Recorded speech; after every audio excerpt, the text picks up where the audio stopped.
Bismillahirrohmanirrohim.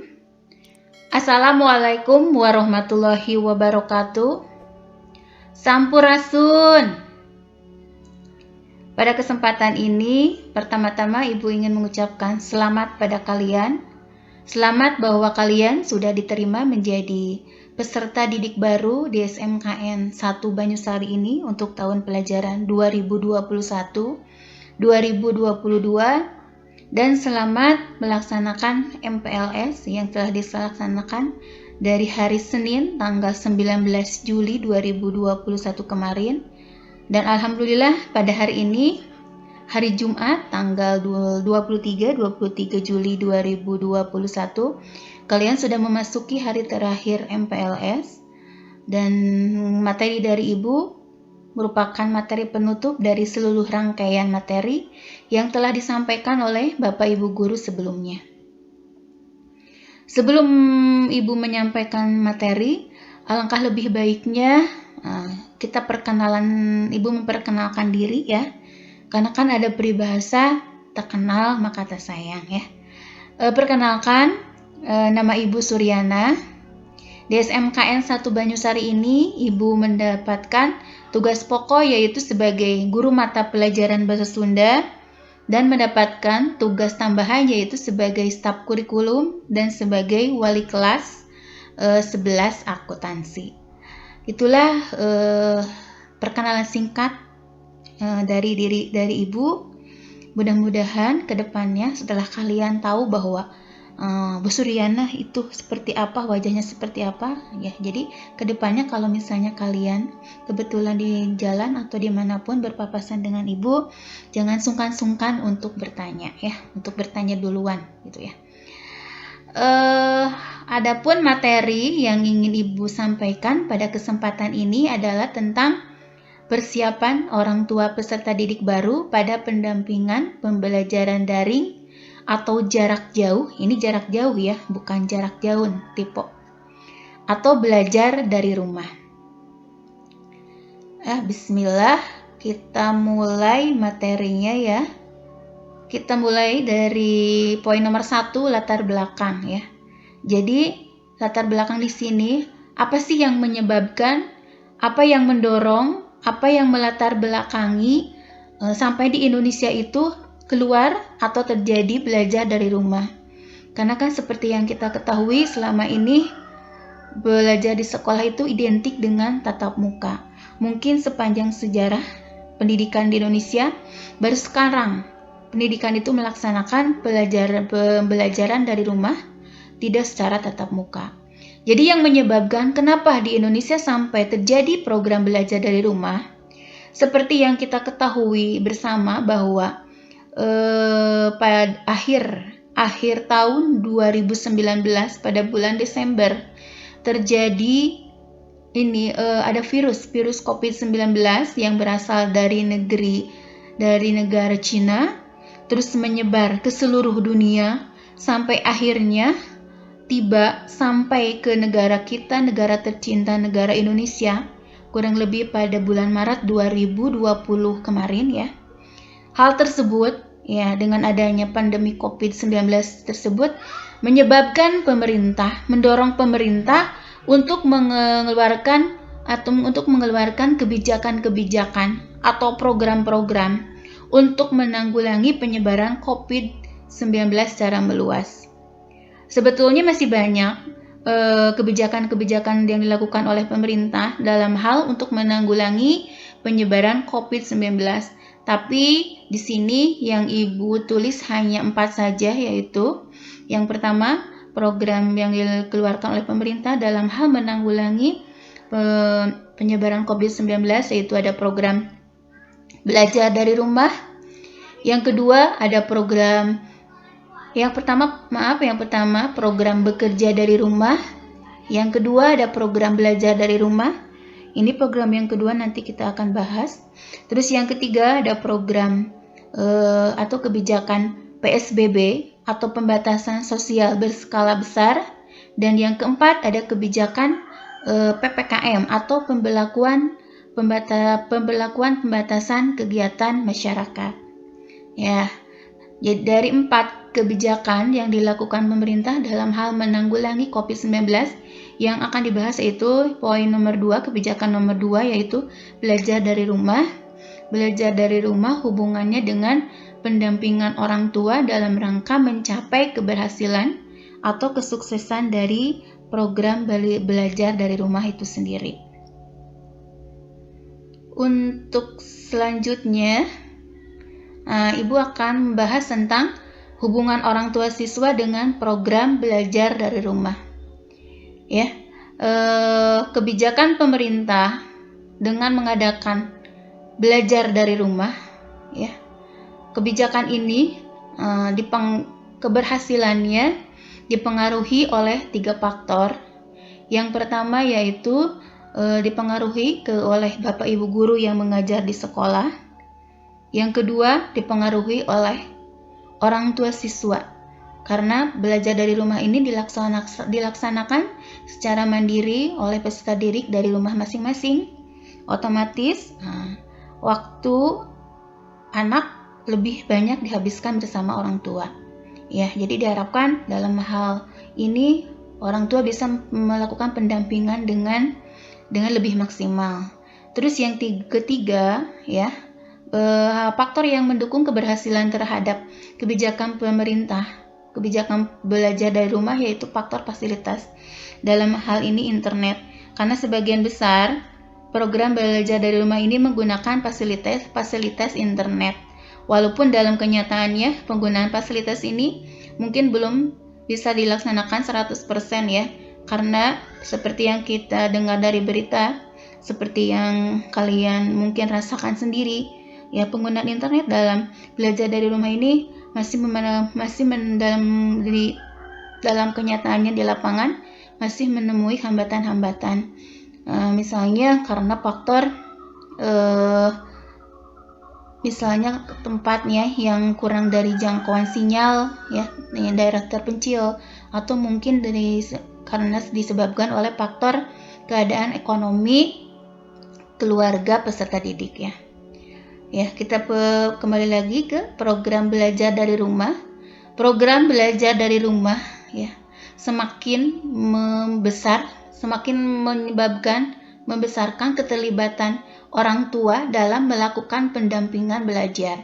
Selain guru, Bapak Ibu guru di sekolah, ya, dengan adanya program belajar dari rumah, semakin melibatkan peran orang tua dalam melakukan pendampingan terhadap putra-putrinya untuk melaksanakan pembelajaran dari rumah. Ya, di sini bisa kita lihat, ya. Jadi ada 2 kemungkinan gitu, ya. Ketika orang tua melaksanakan pendampingan, ketika anaknya melaksanakan pembelajaran dari rumah, kemungkinan akan mempengaruhi ke tingkat keberhasilan program belajar dari rumah itu sendiri. Di sini ada empat perkembangan yang akan diraih oleh peserta didik ketika mereka belajar di rumah, mendapatkan pendampingan dari orang tuanya di rumah, ya. Terus yang kedua, ini kemungkinan yang akan terjadi ketika para peserta didik di rumah ketika melaksanakan pembelajaran dari rumah tidak mendapatkan pendampingan dari orang tua mereka, ya. Mungkin sekarang kita bahas satu-satu, yaitu ketika orang tua, ketika yang pertama itu kemungkinan yang pertama itu apa yang akan terjadi ketika para peserta didik selama melaksanakan program belajar dari rumah, yaitu mendapatkan pendampingan dari orang tua mereka. Insya Allah, kalau misalnya orang tua melaksanakan pendampingan terhadap putra-putrinya, akan menghasilkan 4 perkembangan. Yang pertama, akan mendapatkan perkembangan literasi, ya. Perkembangan literasi ini pada awal kemunculannya, literasi hanya berhubungan dengan hal-hal yang membaca, menulis. Kesini semakin berkembang. Jadi literasi itu bukan hanya berhubungan dengan membaca, menulis, bercakap-cakap, berhubungan dengan kebahasaan atau keaksaraan saja. Tapi seiring dengan perkembangan waktu, literasi juga bisa diartikan sebagai kemampuan untuk merespon segala berbagai fungsi dari semua keterampilan hidup gitu ya. Yang kedua, ketika orang tua melakukan pendampingan ketika putra-putrinya melaksanakan belajar dari rumah, yaitu insya Allah putra-putrinya atau anak-anaknya akan mendapatkan perkembangan dari segi intelektual. Ini kurang T ya, intelektual. Perkembangan intelektual. Intelektual sendiri itu bisa disebut perkembangan kognitif.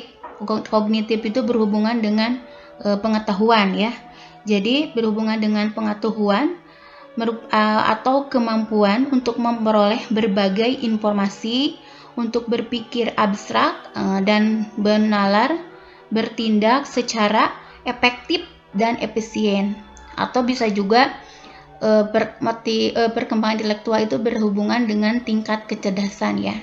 Jadi insya Allah ketika orang tuanya mendampingi putra-putrinya untuk belajar dari rumah, putra-putrinya akan perkembangan intelektualnya akan meningkat ya. Yang ketiga ada perkembangan motivasi ya. Motivasi, jadi kalau misalnya orang tua melakukan pendampingan terhadap putra-putrinya ketika belajar dari rumah, insya Allah putra-putrinya akan mengalami perkembangan motivasi. Seperti yang kita ketahui bahwa yang namanya motivasi adalah dorongan atau keinginan seseorang untuk melaksanakan sesuatu. Ya, hubungannya dengan program belajar dari rumah. Jadi ketika orang tua melaksanakan pendampingan terhadap putra-putrinya, insya Allah itu akan menghasilkan, akan mendorong motivasi yang bagus, motivasi yang kuat dari putra-putrinya untuk melaksanakan program belajar dari rumah. Yang terakhir perkembangan yang insya Allah akan didapat dari seorang peserta didik ketika melaksanakan belajar dari rumah, mendapatkan pendampingan dari orang tuanya, yaitu akan mengalami perkembangan prestasi, khususnya prestasi dalam bidang akademik. Kalau misalnya prestasi akademiknya berkembang, insya Allah prestasi non akademiknya pun akan mengikuti. Itu yang pertama, kemungkinan yang akan dicapai oleh peserta didik ketika melaksanakan BDR dengan mendapatkan pendampingan dari orang tuanya. Terus yang kedua, kemungkinan yang akan terjadi ketika peserta didik dalam melaksanakan program belajar dari rumah itu tidak mendapatkan pendampingan dari orang tua. Jadi orang tua mungkin sibuk dengan porsinya masing-masing. Orang tua sibuk dengan kewajibannya masing-masing. Misalnya seorang bapak hanya sibuk untuk memikirkan gimana mencari nafkah, gimana mencari uang, tanpa memikirkan, tanpa memantau pendidikan anak. Terus misalnya seorang ibu sibuk sebagai perannya sebagai ibu rumah tangga tanpa memperhatikan pendidikan atau kegiatan belajar selama belajar dari rumah. Jadi mereka menganggap bahwa tugas untuk mendampingi atau memberikan pendidikan selama BDR ini adalah hanya tugas guru saja di sekolah. Nah, padahal kan dengan adanya program BDR ini, tugas guru untuk mengajar itu mengalami keterbatasan ya, baik itu dari segi waktu, dari segi ruang maupun dari segi fasilitas, sehingga memerlukan pendampingan atau bantuan dari orang tua yang sangat dibutuhkan untuk mencapai keberhasilan dalam pelaksanaan belajar dari rumah ya. Ini yang akan terjadi ketika misalnya orang tua tidak melaksanakan atau cuek atau acuh tak acuh terhadap pendidikan atau pengajaran atau pembelajaran anaknya selama BDR ini. Hal yang akan terjadi yaitu keberhasilan dalam BDR ya kemungkinan akan kurang tercapai gitu ya. Jadi intinya antara 3 komponen ini saling berhubungan untuk mencapai tujuan dari program belajar dari rumah. Untuk selanjutnya, Ibu masih akan membahas tentang hubungannya antara belajar dari rumah dengan orang tua gitu ya. Program belajar dari rumah semakin semakin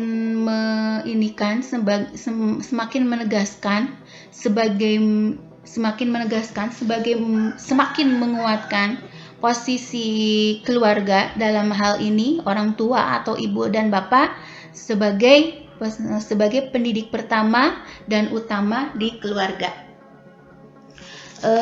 Jadi hal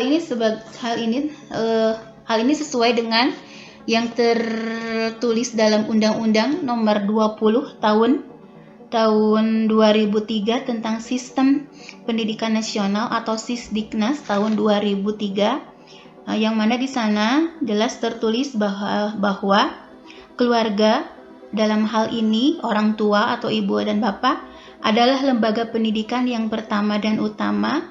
Manajemen orang tua dalam memberikan pendidikan anak di dalam rumah, di sekolah dan di masyarakat menjadi tujuan keberhasilan akademik anak ya. Jadi di sini peranan orang tua sangat besar dalam program belajar dari rumah, kaitannya dengan kedudukan orang tua sebagai pendidik pertama dan utama di keluarga ya. Peran orang tua dalam di masa belajar dari rumah ini, hubungannya dengan fungsinya kedudukannya sebagai pendidik pertama dan utama di keluarga, diharapkan hubungannya dengan program belajar dari rumah, diharapkan orang tua bisa menjalankan 6 fungsi hubungannya, khususnya dihubungkan dengan pelaksanaan belajar dari rumah. Untuk yang pertama dalam kedudukan keluarga, khususnya orang tua sebagai pendidik pertama dan utama di keluarga, harus bisa menjalankan fungsinya sebagai pembelajar anak ya, sebagai pembelajar anak. Jadi tadi sama Ibu sudah disampaikan sedikit, jadi bahwa belajar dari rumah itu dalam kenyataannya ya, Bapak Ibu guru tidak bisa mengajarkan tidak sebebas seperti tatap muka. Ada hambatan-hambatan ya, mungkin dari segi waktunya, dari segi ruangnya, atau mungkin dari segi fasilitasnya. Hal tersebut menyebabkan orang tua semakin dibutuhkan untuk berfungsi sebagai pembelajar anak di masa belajar dari rumah ini, selain Bapak dan Ibu guru di sekolah. Misalnya kedudukan orang tua sebagai pendidik pertama dan utama di keluarga, hubungannya dengan pembelajaran anak. Orang tua bisa membantu anak dalam melaksanakan tugas-tugas ketika melaksanakan program belajar dari rumah. Membantu tugas-tugas di sini bukan berarti semua tugas harus dikerjakan oleh orang tua ya. Jadi orang tua misalnya bisa membimbing, mengarahkan, atau memberikan konsep dan sebagainya. Yang kedua, kedudukan keluarga dalam hal ini, khususnya orang tua sebagai pendidik pertama dan utama di keluarga, yaitu orang tua harus bisa menjalankan fungsinya sebagai pemenuh kebutuhan anak ya, hubungannya dengan pelaksanaan belajar dari rumah. Mungkin yang pemenuh kebutuhan anak supaya program belajar dari rumah ini dapat dilaksanakan dapat dilaksanakan secara dengan lancar gitu ya, dengan lancar kebutuhan anak. Terus yang ketiga, kedudukan orang tua sebagai pendidik pertama dan utama di keluarga harus bisa menjalankan fungsinya sebagai pemahaman spiritual terhadap anak-anaknya. Spiritual itu kan usaha dalam mencari arti kehidupan atau panduan dalam menjalankan kehidupan dalam hubungannya dengan Sang Pencipta. Jadi sedemikian rupa orang tua di rumah hubungannya dengan peranannya atau kedudukannya sebagai pendidik pertama dan utama di keluarga harus bisa menjalankan fungsinya sebagai pemahaman spiritual. Spiritual ini biasanya berhubungan dengan hubungannya dengan manusia dengan Tuhannya gitu ya. Manusia dengan Tuhannya, berhubungan dengan agama, ini merupakan hal yang dasar, hal yang utama dalam kehidupan ini ya. Karena ibu bapak dan guru di sekolah ini dalam masa pandemi ini sangat terbatas gitu ya, sangat terbatas untuk melakukan pembelajaran terhadap peserta didiknya. Jadi dalam hal ini orang tua memegang peranan yang sangat penting, utamanya dalam pemahaman terhadap spiritual anak ya. Terus yang keempat, kedudukan keluarga, khususnya orang tua dalam sebagai pendidik pertama dan utama di keluarga, yaitu harus bisa menjalankan fungsinya sebagai pengawasan ya. Yang namanya pengawasan itu kan pemantauan terhadap suatu perilaku atau kegiatan untuk mengumpulkan informasi yang mana dari pengumpulan informasi ini orang tua bisa mengarahkan atau memetakan apa yang akan dilakukan selanjutnya ya. Ini kegiatan pengawasan ketika pembelajaran dari rumah ini sangat diperlukan gitu ya, sangat diperlukan. Jangan sampai anak itu beranggapan bahwa libur gitu ya, bahwa masa pandemi itu libur, jadi anak itu bebas melakukan apapun, bebas pergi kemanapun ya. Padahal sebetulnya mereka itu punya jadwal, punya kewajiban untuk tetap belajar meskipun keadaannya seperti ini gitu ya. Minimal dalam hal pengawasan ini gitu ya, dalam hal pengawasan ini minimal orang tua tahu jadwal pelajaran yang diberlakukan ketika belajar dari rumah. Jadi tahu jadwal. Dengan kalau misalnya orang tua tahu jadwal, berarti orang tua harus mendampingi dari awal ketika jadwal pelajaran dimulai sampai minimal sampai jadwal pembelajaran berakhir. Jadi kasus-kasus kejadian ada anak yang ada jadwal pelajaran tapi keluyuran kemana saja. Misalnya banyak anak yang hanya padahal masuk jam sekolah tapi hanya nongkrong ngerokok dan sebagainya. Itu mungkin hal itu bisa terjadi karena kurangnya pengawasan dari orang tua ya. Jadi diharapkan dengan program belajar dari rumah ini pengawasan dari orang tua itu lebih ditingkatkan lagi. Terus yang kelima itu kedudukan orang tua sebagai pendidik pertama dan utama di keluarga harus bisa menjalankan fungsinya untuk menumbuhkan motivasi dalam anak hubungannya dengan belajar dari rumah. Tadi kan disebutkan bahwa motivasi itu keinginan atau dorongan yang keluar dari diri seseorang untuk melakukan sesuatu. Dalam hal ini tentunya dengan pendampingan yang dilakukan oleh atau dengan kedudukan orang tua sebagai pendidik pertama dan utama di keluarga, diharapkan gitu ya. Diharapkan motivasi anak atau keinginan anak atau dorongan anak untuk mengikuti pembelajaran belajar dari rumah atau jarak jauh itu meningkat ya. Motivasinya lebih meningkat, semangat untuk mengikuti BDR karena keberadaan atau kedudukan orang tua sebagai pendidik pertama dan utama di keluarga berfungsi.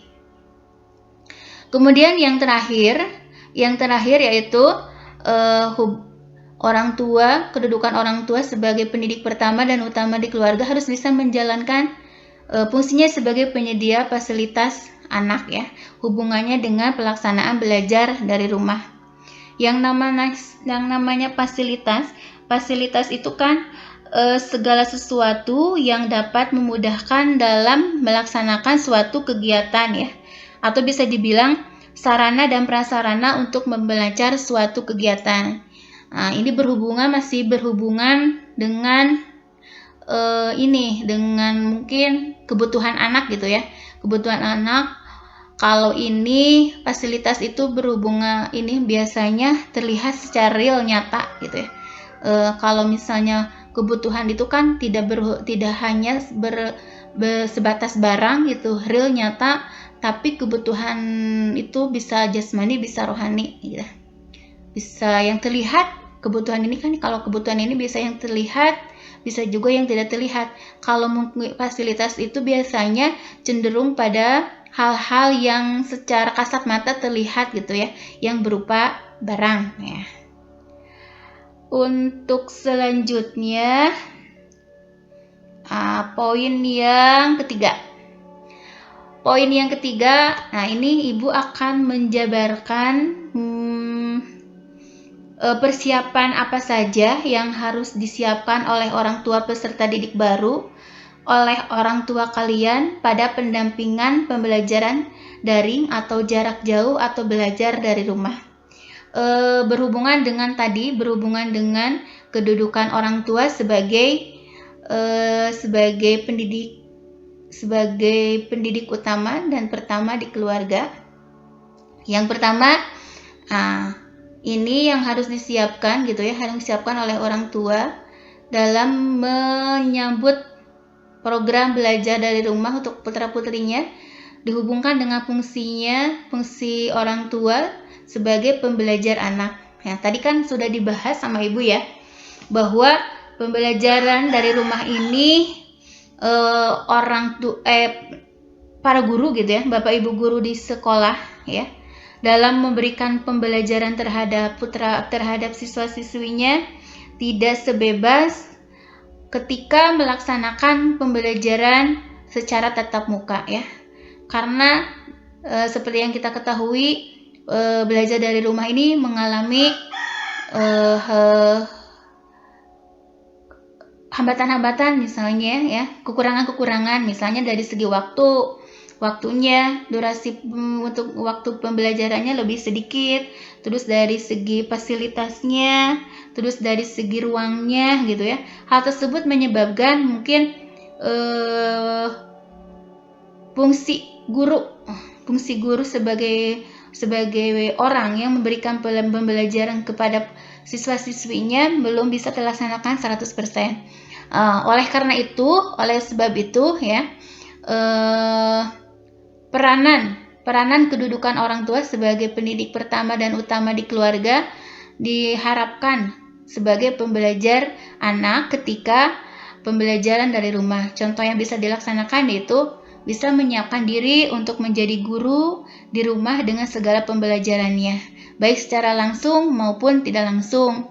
Contoh tadi ya, karena guru itu terbatas memberikan pengajaran terhadap siswa-siswinya, jadi diharapkan orang tuanya bisa membantu misalnya ketika tadi ada tugas gitu ya, ketika ada tugas yang anak-anaknya atau putra-putrinya tidak mengerti, orang tuanya bisa membantu. Sekali lagi, membantu di sini bukan berarti bahwa kalau anaknya atau putra-putrinya setiap ada tugas harus diselesaikan oleh orang tua. Nah, itu bukan membantu, justru menjerumuskan, menyebabkan putra-putrinya lebih bodoh ya. Tadi sudah disebutkan ya, bisa membantu itu bisa mengarahkan, bisa misalnya memberikan konsep ya, menjuruskan, membimbing dan sebagainya. Terus ketika ada materi-materi yang tidak dimengerti oleh siswa-siswinya, jadi Dalam hal ini, orang tua peserta didik bisa menjadi pembelajar bagi anaknya, bisa membantu ibu bapak gurunya di sekolah untuk menjelaskan mungkin materi pembelajaran yang belum dimengerti oleh putra-putrinya. Terus yang ketiga, orang tua sebagai kedudukannya sebagai pendidik utama dan pertama di keluarga. Dalam hal hubungannya fungsinya dengan pembelajaran anak bisa dilakukan misalnya dengan orang tua itu merespon sebuah kegiatan atau semua pembelajaran yang dilaksanakan oleh anak-anaknya ketika belajar dari rumah. Hal tersebut akan sangat membantu gitu ya. Ketika dari orang tuanya ada respon, jadi ke anaknya akan membantu, anaknya akan lebih semangat ya. Untuk selanjutnya, untuk yang kedua, persiapan yang bisa dilakukan oleh orang tua peserta didik baru pada pendampingan pembelajaran daring atau jarak jauh ya, dalam hubungannya fungsi orang tua sebagai pemenuh kebutuhan anak ya. Bisa dalam realnya yang bisa dilakukan oleh orang tua yaitu mengusahakan kewajiban orang tua untuk memenuhi hak anak untuk mendapatkan pendidikan. Hubungannya dengan kewajiban siswa untuk membantu pembiayaan sekolah. Ya, seperti yang kita ketahui bahwa pemerintah gitu ya, pemerintah selama ini sudah sangat membantu rakyat Indonesia untuk mendapatkan pendidikan dan pengajaran. Hal ini sesuai dengan isi Undang-Undang Dasar 1945 dalam pasal 31. Di sana disebutkan bahwa semua warga negara Indonesia itu berhak mendapatkan pengajaran ya. Oleh karena itu pemerintah mengupayakan segala cara untuk bagaimana caranya supaya warga negara Indonesia itu tidak sampai putus sekolah ya, benar-benar bisa mendapatkan pengajaran. Mungkin hal tersebut sudah usaha pemerintah tersebut sudah bisa kita rasakan, misalnya dalam bentuk bantuan-bantuan yang diberikan oleh pemerintah gitu ya. Kan sekarang ada bantuan-bantuan pemerintah khusus untuk dalam bidang pendidikan, misalnya ada program kalau di sini kan ada Karawang Cerdas gitu ya, atau misalnya ada bantuan-bantuan yang bersifat untuk membantu dalam pelaksanaan pengajaran untuk warga negara Indonesianya. Atau yang kita rasakan gitu ya untuk siswa SMK di Jawa Barat ini gitu ya, siswa di Jawa Barat ini beberapa 2 tahun atau 3 tahun ya, 2 tahun atau 3 tahun ke belakang ini, yaitu untuk khusus di Jawa Barat bentuk perhatian dari pemerintah, yaitu di SMK negeri itu tidak ada pungutan SPP gitu ya, jadi tidak ada pungutan SPP gratis. Tapi hal tersebut tidak menutup kemungkinan, bukan berarti bahwa orang tua itu lepas begitu saja dalam hal pembiayaan anak. Masih ada kewajiban orang tua yang harus ditunaikan dalam usaha pemenuh kebutuhan anak, dalam persiapan pada pendampingan pembelajaran jarak jauh ini. Misalnya dalam hal kebutuhan anak ya, meskipun kita tidak tahu tatap muka kapan, jadi misalnya kebutuhan anak dalam hal pembelian seragam atau pembelian buku-buku yang berhubungan dengan sumber belajar gitu ya, kebutuhan anak ya, atau mungkin dari kebutuhan lain-lainnya yang bisa sangat mendukung untuk pelaksanaan program belajar dari rumah. Selain itu, dalam persiapan orang tua peserta didik baru pada pendampingan pembelajaran jarak jauh dari rumah ini, orang tua bisa mengusahakan segala kebutuhannya, baik dari segi kebutuhan jasmani atau rohani yang dapat mendukung pelaksanaan program belajar dari rumahnya masing-masing ya. Misalnya kebutuhan jasmani berhubungan dengan jasmani, kebutuhan makannya terpenuhi, mungkin ya, kebutuhan sandangnya terpenuhi, kebutuhan papanya terpenuhi. Hal tersebut akan mendorong gitu ya terhadap suasana belajar yang lebih kondusif gitu ya. Suasana belajar yang kondusif untuk mencapai keberhasilan program belajar dari rumah dan juga bisa mengusahakan, orang tua harus bisa mengusahakan kebutuhan yang sifat jasmani berhubungan dengan kepuasan batin, itu yang merupakan berhubungan dengan agama ya. Ketika misalnya orang tua anak-anaknya kebutuhan rohaninya, kebutuhan batinnya dipenuhi, insya Allah mereka akan lebih semangat lagi dalam menjalankan tugas mereka untuk belajar dari rumah gitu ya. Terus yang ketiga, pemahaman spiritual ini berhubungan dengan hubungannya dengan manusia, dengan Sang Pencipta. Ya, jadi orang tua bisa menjalankan fungsinya sebagai pendidik pertama dan utama dalam masa pandemi ini. Hal-hal yang harus disiapkan, hal-hal yang harus dilaksanakan yaitu, karena tadi kan sudah dibahas bahwa pada pembelajaran jarak jauh ini porsi guru gitu ya, porsi Bapak Ibu guru untuk memberikan bimbingan apakah secara pembelajaran atau bimbingan secara keagamaan itu kan terbatas gitu ya. Jadi dalam hal ini peranan orang tua sebagai pendidik pertama dan utama di keluarga ini sangat penting, terutama dalam pemahaman spiritual ya. Misalnya dalam contoh, orang tua bisa membimbing anak untuk melaksanakan ibadah ya. Ibadah sesuai dengan kepercayaannya masing-masing ya. Sebetulnya guru selama ini sudah sering gitu ya mengingatkan kepada kepada peserta didiknya, kepada anak didiknya untuk melaksanakan ibadah sesuai dengan kepercayaannya masing-masing. Tapi alangkah baiknya orang tua di rumah terus-terusan mengingatkan putra-putrinya untuk selalu beribadah sesuai dengan ajaran agamanya. Terus ini dalam hal pemahaman spiritual, orang tua peserta pendidik bisa membimbing anak putra-putrinya untuk memulai dan mengakhiri pembelajaran dengan berdoa ya. Dengan berdoa itu salah satu pemahaman spiritual, berdoa. Terus yang terakhir ya, diharapkan ini dalam orang tua dalam masa pandemi ini bisa membimbing anak.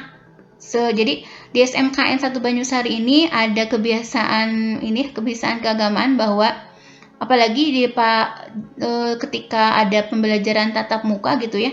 Jadi 45 menit atau 35 menit sebelum pembelajaran dimulai, anak-anak itu melaksanakan kegiatan keagamaan.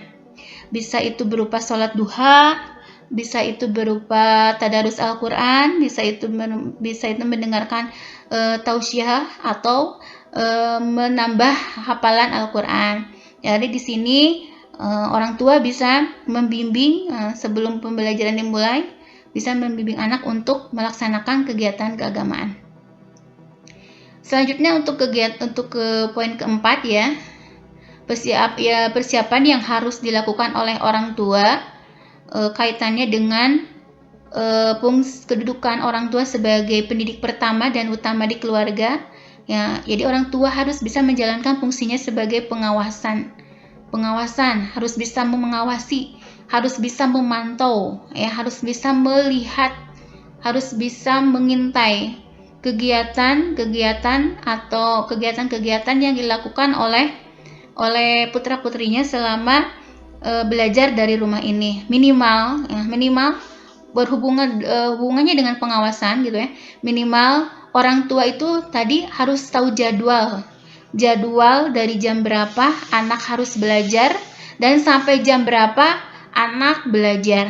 Minimal jadi dari jam-jam sekolah itu anak berada di rumah mengikuti kegiatan belajar dari rumah, apakah itu penyampaian materi atau misalnya tugas-tugas latihan atau ulangan ya. Jadi orang tua bisa melakukan pengawasan, memastikan anaknya benar-benar ada di rumah, mengikuti pembelajaran daring yang diberikan oleh bapak ibu gurunya di sekolah.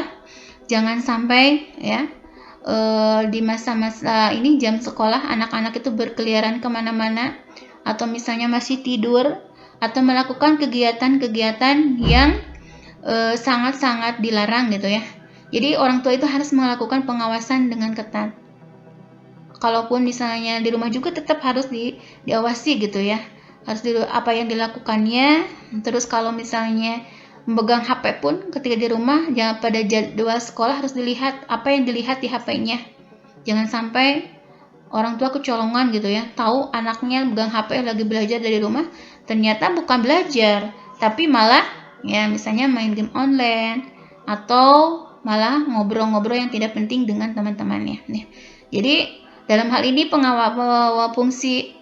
fungsi orang tua sebagai pengawasan, untuk memberikan pengawasan di masa belajar dari rumah ini sangat dibutuhkan. Terus yang kelima, peranan kedudukan orang tua sebagai pendidikan pertama dan utama di keluarga, harus bisa menjalankan fungsinya untuk memberikan motivasi gitu ya.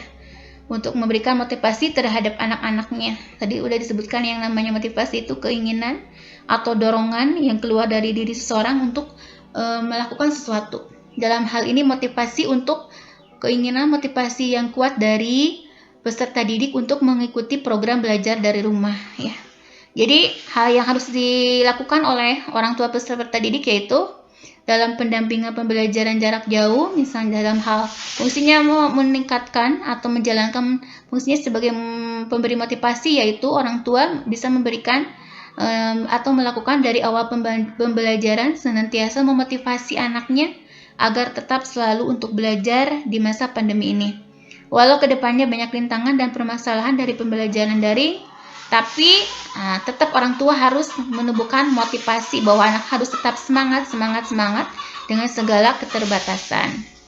Yang terakhir ya, persiapan yang harus dilakukan oleh orang tua pada kegiatan pendampingan pembelajaran jarak jauh, kaitannya dengan kedudukan orang tua sebagai pendidik utama dan pertama di keluarga, yaitu orang tua harus bisa menjalankan fungsinya sebagai penyedia fasilitas anak.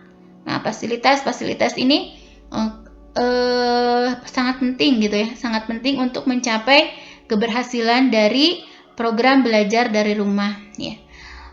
Untuk ini sebagian besar kan kita tahu bahwa fasilitas yang digunakan untuk program dari rumah ini bisa berupa HP ataupun laptop. Nah, jadi orang tua bisa menyediakan HP atau laptop dan kuota ya. Dalam hal ini, kalau seandainya orang tua sudah berusaha sekuat tenaga untuk mengusahakan untuk mengupayakan anaknya supaya punya HP atau laptop, tapi dalam kenyataannya ada kendala, ada rintangan, ada sesuatu yang menyebabkan peserta didik itu tidak mempunyai fasilitas, tidak mempunyai HP dan laptop ya. Jangan berkecil hati, jangan patah semangat, jangan bersedih ya. Kalian masih bisa berkonsultasi, kalian bisa menghubungi wali kelas kalian atau bapak ibu guru mata pelajaran kalian. Kalian bisa misalnya kalau tidak punya HP, kalau tidak punya laptop, kalian ataupun tidak punya kuota, kalian bisa minta modul ya. Jadi hubungi wali kelas atau guru, kalian minta modul, terus datang ke sekolah. Modulnya dibaca, dipelajari, dipahami di rumah, diisi tugas-tugasnya. Nanti sesuai kesepakatan dan instruksi dari guru mata pelajaran, kalian mengumpulkan modul tersebut ke sekolah gitu ya. Jadi jangan HP, laptop dan kuota itu jangan dijadikan alasan kalian untuk menyerah, untuk tidak belajar, untuk tidak bisa mengikuti belajar dari rumah ya. Masih ada modul gitu ya, masih ada modul. Jadi kalian jangan patah semangat ya.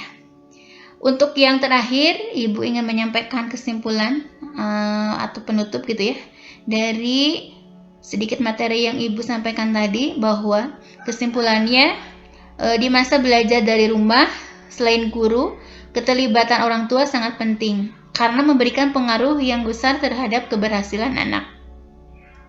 Dengan keterlibatan orang tua dalam memberikan pendampingan belajar di masa pandemi ini, maka akan membantu anak dalam mencapai perkembangan keberhasilan belajar, baik dari perkembangan literasi, intelektual, motivasi, dan prestasi. Namun sebaliknya, jika anak tanpa arahan, bimbingan, dan pendampingan dari orang tua selama belajar daring, maka pencapaian keberhasilan anak dalam belajar daring akan mengalami kesulitan. Selain itu, dengan adanya keterlibatan orang tua dalam pendampingan belajar dari rumah, anak akan mendapatkan pengalaman-pengalaman yang akan terinternalisasi menjadi kepribadian. Keterlibatan orang tua merupakan alternatif yang dapat digunakan untuk meningkatkan kerjasama pendidik dan orang tua selama pandemi COVID-19.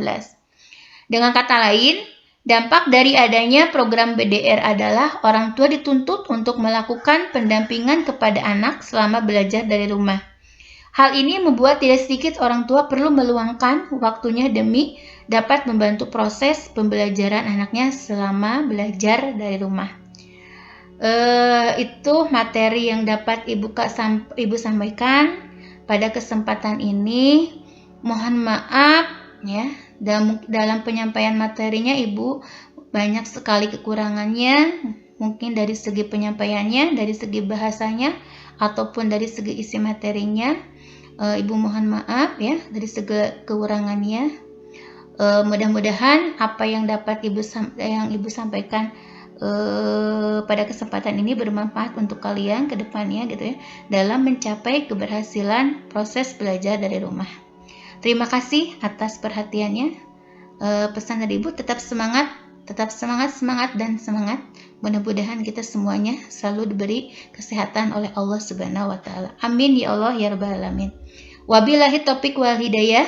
Wassalamualaikum warahmatullahi wabarakatuh.